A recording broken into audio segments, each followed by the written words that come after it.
What's good, Stopde Nation? So it has been a minute since we have been on this channel making videos. I feel like it's been like 4 days or something. I don't know. I missed all of you. But yeah, we're back. A lot has happened. A lot has transpired in the last 24 hours on FIFA Mobile, including a lot of announcements about the quarterfinal rounds in the Champions League. There's been this big article on Reddit that Stopde has gone on and answered a bunch of questions from the community and different things like that, and actually kept responding to a bunch of different comments on the Reddit forum. We'll put a link to that in the description below so you can take a look at it if you want to see it. But we're going to talk about some of the big things first with the the quarterfinal round in the Champions League. One of the big things that I'm super excited about is matchups have come back. So we're going to discuss our matchup selections, who we're going to pick, but I want to hear it. Who did you pick to win it?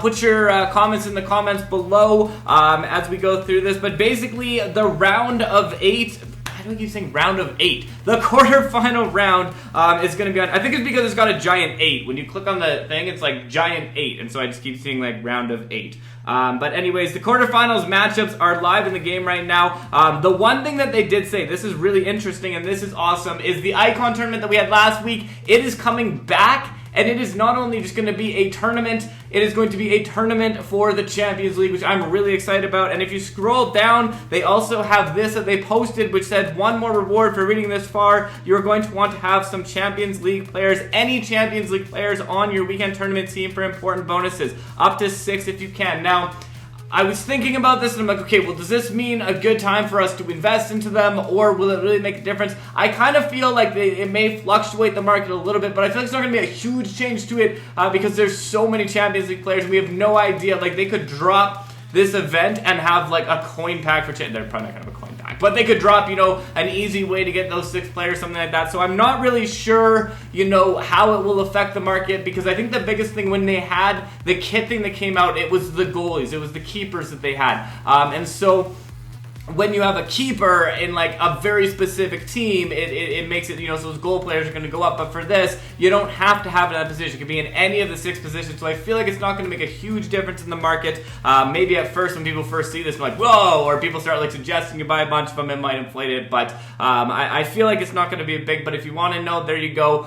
You got that information there about the Champions League. Quarterfinal stage. The reveal is going to happen next week. So definitely excited. But make sure you come back here, check this out. We'll be sure to tell you everything you need to know about the promo when it drops. We'll drop our free-to-play tips and tricks, and definitely very excited about this weekend tournament. I think it's awesome. I love that they're using that. I was hoping for something big this month with that, and they definitely delivered on that. So that's the Champions League. That's the weekend tournament. Matchups as well is awesome. I'm definitely looking forward to the matchups. So it looks like they've done some really cool things with this Champions League. There have been images from the Chinese version of the game that have come out with 97 overall masters, different matchups that you can have when you play versus different people. But again, it is a different game. Not always are those things going to be related, but if it is, the stats on some of these players, like the 97 Messi, 97 Ronaldo, look unbelievable. But anyways, let's go into this. I want to look at the Reddit post and just talk about some of these things that came up on the official community Q&A with the exec producer. So I'm going to bring it up on my phone, just kind of look at these things that they talked about in this, and then kind of address some of the things that have been asked and brought up in the questions, so you can see as well. But basically, this whole thing was the first part of 2, talking about communication, transparency in the community. So the first thing, and obviously we all know this, they put together well, I shouldn't say all of us, but I feel like a lot of you by now probably knows. If you don't, it's the @FIFA Mobile Dev on Twitter. You can go and check that out. And they asserted their new way of doing transparency, the Q&A, and all of those kind of things on well. And so the Twitter is currently the primary channel for communication, but basically they're working. So what is this on here? Okay, so beyond. Alright, they're enjoying the dialogue. We'll start with that. They're enjoying the dialogue with the players and found it very helpful in tracking down issues and refining priorities, which is good. They're doing it, and I think it actually is fairly apparent that the feedback from the community is being taken into play. Obviously not all of it, and they do address some of those things later on as well. But basically, they're going to continue to use the Discord channel for asking more targeted questions to a smaller audience. So there was like a Discord or whatever that they talked about having before. I'm not a part part of it, so I don't really know much much detail beyond that. Anyways, there's that where they're apparently like talk about different things in that group. But anyways, it's working very well, so it's working well. There you go. They're in the process of writing the first design blog for the pitch notes. If you did see it, they put it all about verse stack. Everything basically breaks down verse stack, all the different chances and all those things. If you want to read about that, they have that on their pitch notes as well. You can see on their Twitter page. And sustainability goes, Twitter's the primary place for communication. So if you have any questions, stuff like that, they are fair. Like obviously there's a ton of people that can't respond to everybody, but they are pretty good at actually responding to the comments and concerns and stuff on the channel, as long as it's done an appropriate way. And they say this like right at the top. If you're going to use profanity and all of those things, like you're not gonna get like a very positive response from there. But anyways, the purpose of the private Discord. So, the purpose of the private Discord channel, it's an initiative designed to hear directly from a subset of community members, so you get better and deeper of how the players are doing various aspects of the game. Not a tool intended to share information in advance to players involved. Having spent a few weeks in there, they can say they're an intelligent, diverse group of people who think many different viewpoints on the game. I think they're going to do a great job representing the greater community so far, and they've added a few players since I joined. So, it talks about the Discord again. I'm not in it. I have no idea what's going on in there. I'm on the outside of this community, it seems. But anyways, the community has had issues with the structures on the program in terms of understanding how they work and how to best maximize the time and money. What can you do meaningfully to change this? So basically, the full guide of the Carnival program, they're making things more transparent, all those things, which has been awesome. And then choice and control and the rewards given. So basically, they're looking at giving players as much agency as possible in the ways of the program and adjustments to the recent program. So I think a lot of these things we've actually seen in action, which is really nice. But anyways, people talked about the market feature, like adding things in.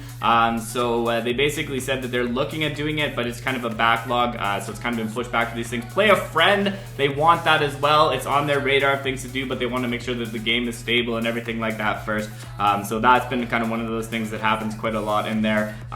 Going through, looking at different ways to get players, those kind of things and like that. So there's a whole bunch of different questions. You kind of go back through those things as well. But there you have it. That's all that's going on sort of on the community side of it. But when we go into the game, we have the quarterfinal round in this one. It's gonna be a pretty. I'm definitely excited for these Champions League games as we go. That's my my main one. So my round of 16. So we got Tottenham, Manchester City, Liverpool, Porto, Ajax, Juventus, Barcelona, and Manchester United as the squads, and then the second leg as well.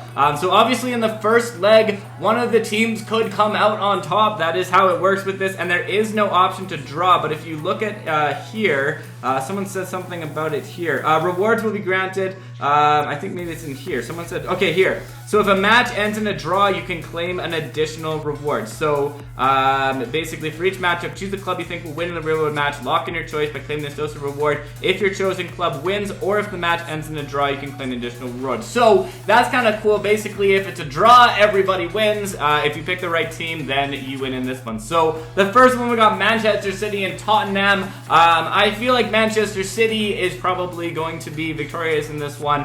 They've had a great run in the they had, ooh, that's a really nice, I like that logo on this side, little star on the side of the 8. Anyways, they've had a really great run this season. We get 5 quarterfinal points just from picking them, so you definitely want to make sure you pick them because you get it there. So I feel like they will come out the win or a draw in that match. Liverpool, I'm going to go with Liverpool over Porto as my second one because I do feel like Liverpool will come out of victory at this one. They need that revenge from the last Champions League. Ajax and Juventus, I'm going to leave that one right now because I'm probably going to make the unpopular decision on that one. Barcelona and Manchester United. This is a tough one too because I feel like, you know, Barcelona is one of those very strong second leg teams. Manchester United has been playing well in the Champions League. I just don't know that Manchester United is going to be able to play with Barcelona in this one. I kind of feel like that's going to be another one that's going to be a draw, but I think I'm going to go with Barcelona for the victory on this one. So Barcelona is going to be my pick for this one, and I actually feel like, and I know that this is probably not going to be a good decision. Well, I don't know. I want to pick Ajax. Like, part of me really just wants to pick Ajax to win. I'm going to hold on that one. I'm gonna hold them. No, what we'll do, we'll get. I don't know. I don't even know. You got to pick before the 10th. We still have some time to pick on this one too, so I might even just like see closer to this. I don't know. So here's the thing. Ajax and Juventus. I feel like I gotta do home field advantage on this one. I feel like I gotta give to Ajax. I probably should have thought that through with some of my other ones too. But I feel like it's gonna be one of those ones. They'll get a draw. They'll get a victory. Who knows what'll happen in the second leg, but I think first leg is gonna go to Ajax in that one. Being at home at the Amsterdam Arena, I feel like will be an advantage to them in this one, and I feel like they got that momentum coming off their last round. So I'm gonna give it to them. I'm gonna give Ajax the edge in that match. Barcelona, Liverpool, and Man City. Although I think a few of these may end up in a draw anyway, so I don't know that it's going to matter which one you pick. This weekend they're bringing back all the icons.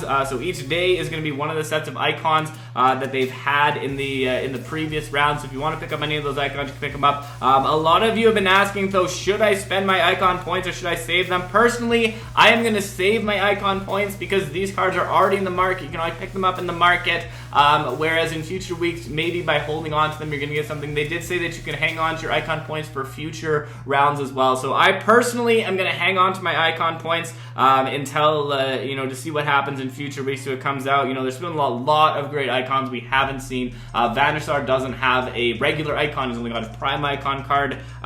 Thierry Henry doesn't have a card. Like, there's so many good cards I feel like that you could still have. So for me, I'm going to hold off on that for right now. But anyways, let's see this free pack. What we get in this free pack? Ooh.